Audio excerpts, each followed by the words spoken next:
দেশে হামে আক্রান্ত হয়ে ৩৫২ জন শিশুর মৃত্যুর ঘটনায় প্রতিটি পরিবারকে ২ কোটি টাকা করে ক্ষতিপূরণ দেওয়ার নির্দেশনা চেয়ে হাইকোর্টে একটি রিট করা হয়েছে। রোববার মানবাধিকার সংস্থা ল অ্যান্ড লাইফ ফাউন্ডেশন ট্রাস্টের পক্ষে সুপ্রিম কোর্টের ৩ আইনজীবী এই আবেদন জমা দেন। রিটে শুধু ক্ষতিপূরণই নয়, বরং দেশের প্রতিটি জেলা ও উপজেলা হাসপাতালে হামের সুচিকিৎসার জন্য বিশেষায়িত ইউনিট চালুর দাবি জানানো হয়েছে।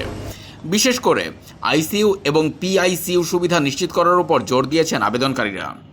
এছাড়া কেন এই রোগ এত ভয়াবহ আকার ধারণ করল এবং স্বাস্থ্য কর্মকর্তাদের কোনো অবহেলা ছিল কিনা তা খতিয়ে দেখতে বিশ্ব স্বাস্থ্য সংস্থা ও ইউনিসেফের প্রতিনিধিদের নিয়ে 10 সদস্যের একটি উচ্চ পর্যায়ে তদন্ত কমিটি গঠনেরও আবেদন জানানো হয়েছে। আবেদনে আগামী 7 দিনের মধ্যে সারা দেশে হাম ও জলাতঙ্কের টিকার মজুদ এবং সরবরাহ ব্যবস্থার বর্তমান অবস্থা জানিয়ে হলফনামা দেওয়ার নির্দেশ চাওয়া হয়েছে। স্বাস্থ্য মন্ত্রণালয় ও স্বাস্থ্য অধিদপ্তরের শীর্ষ কর্মকর্তাদের এই রিটে বিবাদী করা হয়েছে।